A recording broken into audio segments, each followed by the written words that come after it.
Alarm ఆపేస్తే పొద్దున్నే డబ్బుతో ఈ కోదేమిటి నా ప్రాణానికి? కళ్యాణి నువ్వా? అంకుల్, నువ్వు అలారం సౌండ్ కి లేవట్లేదని నేను ఈ కోతిని కొనుక్కొచ్చాను. దీనికి కూడా నువ్వు లేకపోతే నీకు మైక్ పెట్టిస్తాను. దానికి కూడా నువ్వు లేకపోతే ఒక మిలిటరీ బ్యాండ్ దింపిస్తాను. అమ్మో, ఎందుకు ఎందుకు నీకు ఇంత అవస్థ?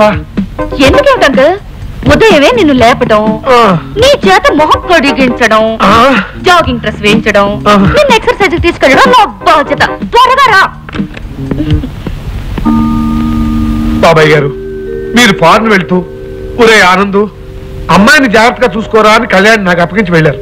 కానీ మీ కూతురేమో నన్ను పొద్దున్నే నిద్ర లేపి నా చేత పరుగులు తీస్తూ పిల్లి మొక్కలు వేస్తూ తెగేడిపిస్తోంది.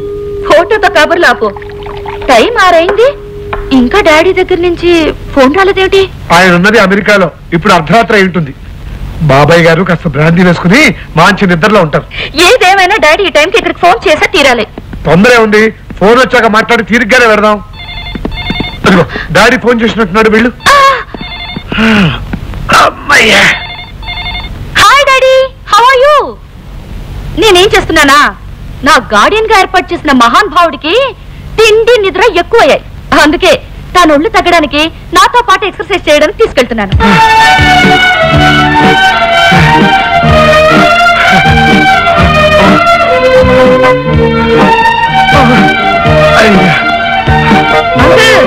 వస్తున్నావా? వస్తున్నాను. ఏమిటంత స్లో? నువ్వు అంత స్పీడ్ గా పరిగెత్తే వస్తాను. రా. 1 2 3 4 5 6 7 8 1 2 3 4 5 9 13 15 18 20 24 30. అమ్మయ్యా, ఇవాళ 30 చేసేసాను. ఇంటికి వెళ్ళి హాయిగా టిఫిన్ చేసేయచ్చు. అంకుల్, నువ్వెన్ని చేసావో నేను లెక్క పెడుతూనే ఉన్నాను. మర్యాద గొప్పచ్చే. కళ్యాణి, ఎందుకమ్మా నా చేత జంపింగ్లు జాగింగ్లు ఎక్సర్సైజ్లు చేయిస్తావు? నేనేమన్నా మిలిటరీ షిప్ అయినా? చక్కగా నువ్వు చేయి, నేను చూస్తాను. అదేం కుదరదు. నువ్వు నాతో పాటు ఎక్సర్సైజ్ చేయకపోతే టిఫిన్ భోజనం క్యాన్సిల్. ఈ రోజు ఇంకెంతకాలంలో నన్ను చిత్రహింసలు పెడతావు? వచ్చే నెలలో మీ డాడీ వస్తున్నారుగా, చంద్రపూడిలో ఉన్న మీ ఎస్టేట్ కి నేను తీసుకెళ్తాడు. అక్కడ ఏ కూడా జాతి వాడిని చూస్తే నీకు ఇచ్చి పే చేస్తాడు. ఇదే నేను ఇచ్చే శాపం. స్టాప్ ఇట్ అంకుల్, నా కంప్యూటర్ కోర్స్ పూర్తి చేయాలిగా, నేను ఎందుకు వెళ్తాను? వెళ్ళంటే కుదురుతుందా? మీ డాడీకి పట్నం కంటే ఆ ఎస్టేట్ లో ఉంటేనే ఇష్టం. సర్లే, అక్కడ ఏముందని అంకుల్? ఏముందా, మీ ఎస్టేట్ చుట్టూతా అందమైన కొండలు, కంకికోన అడవి, కంబాల చెరువు, పోచమ్మ గుడి.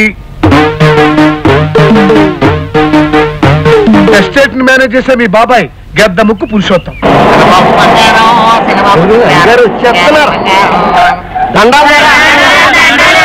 ఏంటి పెంచుల ద్వారా ఎలా వచ్చావు? నల్లపోసమ్మ తల్లికి బోనాల పండుగ చేస్తున్నామయ్యా, తమ రావాలా? పెద్దయ్య గారు గద్దెని ఎక్కాలా? పెద్దయ్య గారు అమెరికా నుంచి వచ్చేది లేదు, చచ్చేది లేదు. మీకు అయ్యైనా కుయ్యైనా నేనే. నేను వస్తాను, మీరు ఎక్కమని చోట ఎక్కుతాను. వెళ్ళి ఏర్పాటు చేసుకోండి. దండాల ద్వారా నాన్న, ఈ ఎస్టేట్ పెదనాన్న గారిది కదా, ఒకవేళ మనం చెప్పుకునే గొప్పలన్నీ ఆయనకు తెలిస్తే? ఒరే బెర్రినా బర్రే, ఇలాంటి వెధవలు చెప్తే తప్ప ఆ విషయాలు ఎవరికి తెలియరా? ఆ ఊదురాపు. ఏమండి, ఇప్పుడైనా రావడం? అమ్మాయిని చూడ్డానికి పెళ్లి వారొచ్చి కూర్చున్నారు. జాగ్రత్తగా మాట్లాడి ఎలాగైనా ఈ పెళ్లి జరిగేట్టు చూడండి. ఇచ్చిన బుచ్చి, ఏం మాట్లాడాలో ఎలా మాట్లాడి వాళ్ళని ఒప్పించాలో అంతా మనసులో ఉంది. నువ్వేం కంగారు పడుకు, లోపలికి పద. అయితేనే కొనకెళ్ళి గుండు కొట్టుకోవడం ఖాయం. పురుషోత్తం గారు, మీ అమ్మాయి మాకు నచ్చింది. అయితే ఇక ఆలస్యం దేనికి? శుభస్య శీఘ్రం అన్నారు. వెంటనే ముహూర్తాలు పెట్టించేసి. ముహూర్తాలు ఏముందండి, మిగిలిన విషయాలని మాట్లాడుకుంటే. వాటికి లోటేమీ ఉండదండి. మా గురించి మీరు వినే ఉంటారు. ఇదంతా మా రాజ్యమే. ఇక్కడ లోకులు మా మాటే వింటారు. ఈ ఊళ్ళో కాకులు మా పొలంలోనే గింజలు తింటాయి. ఏ తల్లికి తిండైనా మేమే పెట్టాలి, ఏ పిల్లికి పాలైనా మా ఇంట్లోనే తాగించాలి. ఊళ్ళో ఎవరు గుండి గీగించుకోవాలన్నా ఇల్లే డబ్బులు ఇవ్వాలి. అంతేకాదు, ఏ గేదెకు దురదీసినా మా చెట్లకి గోక్కోవాలి, ఏ పందికి సరదా పుట్టినా మా బురదలోనే పొరలాలి, ఏ కుక్కకు టీయమనిపించినా. ఆపరా, అలా గించుకుంటూ మన చరిత్రంతో చెప్పకలేదు. అది సరే, ఈ ఆస్తిపోస్తుల వైభవం అంతా విదేశాల్లో ఉన్న రామచంద్ర ప్రసాద్ గారు అని విన్నాం. నిజమే అనుకోండి, కానీ ఆయన వరుసకి మా అన్నగారు అవడం చేత ఆస్తి వ్యవహారాలన్నీ నా మీద వదిలేసి అమెరికా వెళ్ళి స్థిరపడిపోయారు. ఏ చచ్చినా ఈ ఊరు రారు. చావడం కూడా అక్కడే తీర్మానించుకున్నారు. అదేమిటండి? మా అక్కగారు, అదే రామచంద్ర ప్రసాద్ గారి భార్య అక్కడే చనిపోయింది. ఆ సమాధి పక్కనే తన సమాధి ఉండాలని మా బావగారి కోరిక. అబ్బా ఏమిటే, ఇక్కడ శుభవాన్ని పెళ్లి మాటలు జరుగుతూ ఉంటే సమాధులు అస్థి పంజరాలు అంటావు. నువ్వు ఊరుకో. పెళ్లి విషయం ఏం చేశారు అస్థి పంజరం గారు? అబ్బా బావగారు, పురుషోత్తం గారు, మేము ఊరికి వెళ్ళి ముహూర్తాలు పెట్టించి మీకు తెలియజేస్తాం. శుభం.